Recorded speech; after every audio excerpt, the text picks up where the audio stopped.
Ketua KPU Hashim Asyari dan semua anggotanya harus menjalani sidang pemeriksaan kode etik di kantor Dewan Kehormatan Penyelenggara Pemilu. Pemanggilan DKPP terhadap Komisioner KPU sudah berulang kali. Bahkan Ketua KPU sebelumnya telah ditetapkan melanggar kode etik. Lalu akankah Ketua KPU berpotensi dipecat? Kita akan membahasnya lebih lanjut bersama mantan Ketua DKPP Bapak Muhammad. Selamat sore Pak Muhammad. Selamat sore Mbak Fira. Oke Pak Muhammad, sebelum kita mulai diskusi, kita simak dulu pernyataan dari Ketua DKPP Hedi Lugito berikut ini. Menjatuhkan sanksi peringatan keras terakhir kepada Hashim Asyari selaku Teradu 1 dalam perkara nomor 135/PKE/DKPP Romawi 12/2023. Ya, nah Pak Muhammad tadi kita sudah simak begitu ya, itu adalah sanksi yang diberikan kepada Ketua KPU RI Hashim Asyari di mana diberikan sanksi peringatan keras terakhir begitu. Nah, apakah dengan bergulirnya banyaknya aduan dan pemanggilan dari DKPP yang sekarang ini karena sudah berkali-kali, apakah ada potensi sebetulnya akan dikenakan sanksi yang lebih tegas bukan hanya peringatan lagi karena sudah peringatan terakhir yang kemarin? Ya, jadi DKPP bekerja itu atas peraturan DKPP ya yang diberi judul sebagai pedoman beracara. Nah, apa yang terjadi pemeriksaan saat ini itu adalah perkara dugaan etik baru yang dialamatkan kepada ketua dan anggota KPU. Ya, kita memang tentu berharap bahwa DKPP bisa membuka fakta sesungguhnya daripada dugaan pelanggaran kode etik ini. Nah, apakah kemudian kali ini putusan DKPP bisa berdampak pada pemberhentian ketua dan anggota DKPP, itu sangat tergantung pada penilaian majelis etik terkait dengan derajat pelanggaran etik tersebut. Memang klaster sanksi DKPP itu terberat adalah pemberhentian tetap sebagai anggota KPU. Nah, kalau diberhentikan sebagai anggota KPU, misalnya ketua KPU-nya, berarti dia diberhentikan juga sebagai ketua KPU. Ya. Nah, kita tentu berharap DKPP sekali lagi ya tetap netral, independen, memeriksa dugaan pelanggaran etik kali ini. Ya, kalau misalnya pelanggaran etiknya berat ya kita berharap DKPP tidak pandang bulu gitu. Siapapun juga ya mau ketua atau anggota KPU yang melanggar itu harus ditegakkan secara tegas gitu kan, secara ketat gitu, secara apapun yang menjadi konsekuensinya. Sehingga kepercayaan orang terhadap KPU ini bisa pulih. Ya. Kita lihat hari ini paling tidak sampai dengan tahapan ini kepercayaan orang itu semakin banyak yang berkurang kepada lembaga KPU. Nah, kalau sudah orang tidak percaya lembaga KPU, hasil pemilu juga bisa dianggap bersoal. Baik. Ya, itu bahayanya di situ Mbak Fira. Itu potensi jadi orang persidangan berikutnya dari DKPP harusnya KPU. sanksinya tidak lagi hanya sekedar peringatan begitu ya, sudah bisa berupa sanksi tegas.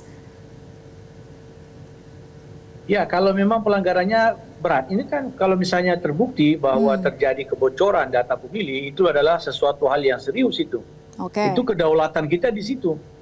Ya, jadi tentu masuk kategori pelanggaran berat kalau memang terbukti ya dalam sidang etik ini. Oke, seberapa vital sebetulnya? Kan Komisioner KPU melanggar aturan yang ada diantaranya sebelumnya begitu ya, bertemu peserta pemilu, kemudian salah hitung kuota minimal 30% perempuan calon anggota DPR, DPRD hingga terima pencalonan Gibran. Nah, apakah rentetan persoalan ini ditambah lagi dengan aduan yang baru terkait dengan pembocoran data begitu ya melalui web KPU yang katanya dihack. Nah, apakah ini tergolong pelanggaran berat, sefatal itu? Oh iya.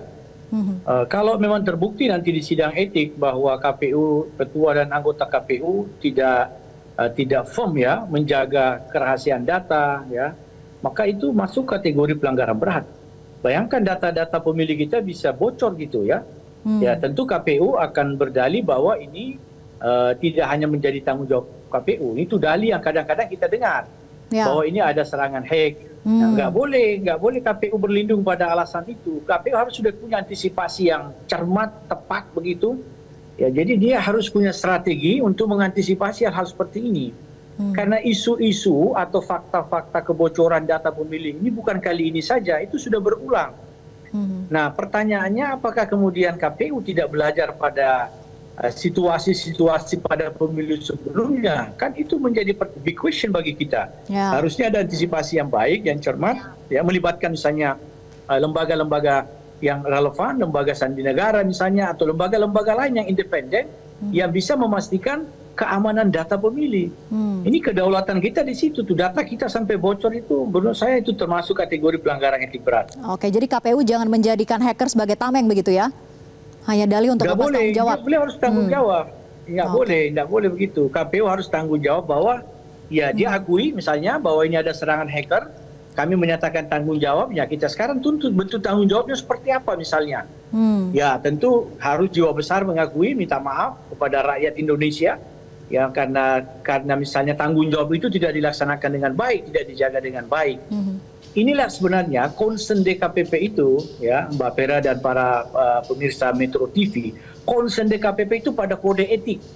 Tidak hanya semata-mata pada penegakan hukum, tapi norma, yaitu moral.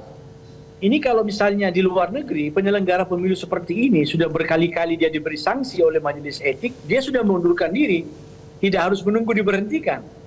Jadi kita juga harus belajar dari luar negeri, penyelenggara pemilu di luar negeri, satu kali saja mendapat peringatan etik dari lembaga etik, bahwa dia terbukti misalnya tidak profesional, tidak bisa menjaga integritas, maka dia tidak menunggu diberhentikan. Itu kan diri. Sekali ya Pak Muhammad, ini kan justru pelanggarannya sudah berulang-ulang kali. Apakah sebetulnya pantas sampai dengan pada pemecatan? Ya, sekali lagi pedoman beracara DKPP itu tidak akumulatif. Jadi itu yang kita sayangkan juga. Jadi kalau misalnya seperti ini kan, kita tahu Ketua KPU itu sudah beberapa kali mendapat peringatan keras, 2 diantaranya peringatan keras terakhir. Tapi sayangnya pedoman beracara di DKPP itu tidak model akumulatif. Jadi 1 kali, 2 kali, yang ketiga kalinya pemberhentian. Nah itu menurut saya sebuah catatan perbaikan. Harusnya itu harus dipertimbangkan. Sanksi etik yang sudah berulang, apalagi sanksi etik berat, harusnya pada ketika ada sanksi lagi, itu harusnya sudah pemberhentian. Karena apa? Sekali lagi, core bisnis lembaga penyelenggara ini adalah public trust, kepercayaan publik. Ini kira-kira bagaimana nih sederhananya? Ada satu lembaga yang komisionernya itu berulang-ulang kali mendapat peringatan, mendapat sanksi. Itu mau tidak mau, orang akan tidak percaya kepada hasil kerja lembaga itu. Ini problem ini, kalau orang tidak percaya kepada lembaga itu, hasilnya juga bisa diragukan. Seperti itu. Oke, justru hasilnya akan diragukan karena penyelenggaranya tidak punya integritas begitu ya, beberapa kali lakukan pelanggaran. Nah, kalau kita berkaca pada beberapa waktu lalu, DKPP kan pernah lakukan pemecatan terhadap Ketua KPU yang saat itu adalah Bapak Arief Budiman begitu ya. Nah, menurut Pak Muhammad sendiri, beranikah sebetulnya DKPP yang sekarang ini melakukan pemecatan terhadap Komisioner KPU, khususnya Ketua KPU RI Hasyim Asyari yang sudah melakukan pelanggaran dalam kategori yang keras peringatannya? Iya. Saya mengenal sekarang 7 anggota DKPP itu orang-orang yang pertama punya kompetensi dan punya integritas. Harusnya berani, lebih berani pada periode sebelumnya. Ya. Jadi di periode sebelumnya itu memecat Ketua KPU dan memecat anggota KPU. Jadi 2 yang dipecat itu oleh DKPP periode sebelumnya. Yang ketuanya namanya Muhammad. Nah kita berharap ketua yang sekarang ini juga dan 6 anggota itu juga berani. Kalau memang pelanggaran etiknya serius, berat, diberhentikan. Karena begini, itu seperti dengan filosofi luka gitu. Kalau di tubuh kita ada luka yang dipelihara dan kita lihat luka itu bisa merusak bagian tubuh yang lain, itu kan sama dengan kita membiarkan luka itu terus mengerus ya, merusak bagian tubuh yang lain.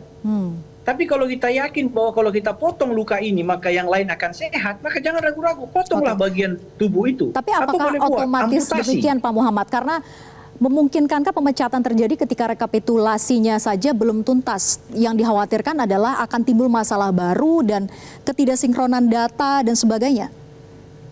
Oh enggak, DKPP tidak terkait dengan itu. DKPP terkait pada perilaku penyelenggara. Jadi hukumannya itu hukuman personal. Jadi misalnya ketua KPU-nya diberhentikan, ya sebagai ketua, dia mungkin sebagai anggota, maka dia harus pilih segera ketua yang baru. Atau misalnya ketua KPU-nya itu diberhentikan sebagai anggota KPU, maka otomatis juga dia diberhentikan sebagai ketua KPU.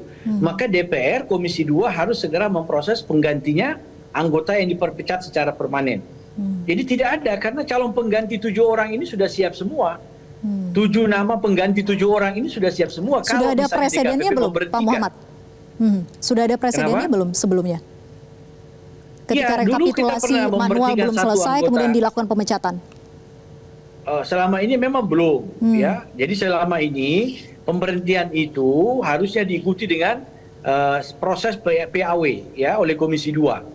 Nah, kemarin itu DKPP periode sebelumnya memberhentikan anggota KPU, lalu ada gugatan hukum, ya, oleh Komisi 2 ditunda. Nah, ini yang kita sayangkan. Harusnya Komisi 2 memproses saja kalau ada pemberhentian, ya. Jadi seperti itu. Jadi tidak terkait, walaupun misalnya anggota KPU diberhentikan, ya itu tidak mengganggu. Ya, kalau misalnya 1 orang diberhentikan misalnya, atau 2, itu segera penggantinya diproses. Ya, ada dalam ketentuan itu. Kalau memang tidak mengganggu, artinya bolanya sekarang memang ada pada DKPP begitu ya. Apakah berani untuk melakukan sanksi yang tegas sampai dengan pemecatan ataukah tidak begitu ya? Betul. Sekarang kita tunggu ketegasan DKPP ya, dan objektivitas DKPP dalam menilai pelanggaran kode etik terkait dengan data ini, data pemilih ini. Oke, Pak Muhammad, satu lagi soal Sirekap. Ini kan Sirekap yang error hingga buat kegaduhan, padahal Sirekap ini disebut-sebut hanya sebagai alat bantu tetapi bisa menghentikan proses penghitungan manual. Dalam poin ini apakah bisa dibenarkan sebetulnya tindakan KPU atau jelas-jelas kembali melanggar? Ya, penghentian Sirekap ini harus disertai dengan penjelasan. KPU menghentikan itu, catatan saya, dia tidak melibatkan para pihak yang ada di TPS itu atau di kecamatan itu. Misalnya tidak melibatkan pengawas pemilu, tidak melibatkan saksi parpol. Seharusnya pemberhentian itu disertai dengan melibatkan seluruh pihak yang terlibat dalam proses rekapitulasi itu. Sehingga tidak ada orang yang mencurigai, ya, jadi tidak sepihak pemberhentian rekap itu. Saya kira ini juga catatan serius ya untuk KPU ya, yang melakukan penghentian sepihak dengan dalih untuk melakukan akurasi ya data antara C plano dengan C hasil. Tapi sayangnya dalih itu tidak disertai dengan pertanggungjawaban publik dengan cara melibatkan pihak-pihak yang lain yang ada dalam proses rekapitulasi itu. Jadi kita mengatakan ini bagaimana cara kerja KPU tidak transparan, kan? Itu satu problem yang juga bisa mempengaruhi kepercayaan publik. Oke, jadi melihat pertanggungjawaban dari KPU sampai dengan saat ini soal Sirekap, belum ada tanggung jawab yang jelas terhadap publik begitu ya? Kenapa dan mengapa sehingga membuat kegaduhan itu? Saya melihat begitu, KPU harus menjelaskan secara komprehensif, secara terbuka, terutama kepada masyarakat Indonesia, karena suara kita kan dikelola oleh KPU. Ya, dan juga kepada pengawas pemilu, kepada masyarakat, kepada saksi parpol ya, seperti apa cara dia memperbaiki Sirekap yang menjadi sumber kegaduhan itu. Nah, itu yang kita minta, transparansi. Itu yang menurut saya catatan serius kita, bahwa transparansi itu tidak terlihat dalam proses-proses perbaikan Sirekap itu. Transparansi dari KPU kita tunggu bersama, dan juga proses nanti di DKPP sampai mana begitu ya, sidang DKPP untuk bisa memberikan sanksi tegas jika memang terbukti melakukan pelanggaran. Terima kasih mantan Ketua DKPP Pak Muhammad sudah bergabung bersama kami di Berita Pemilu. Selamat sore. Jelajahi cara baru mendapatkan informasi. Download Metro TV Extend sekarang.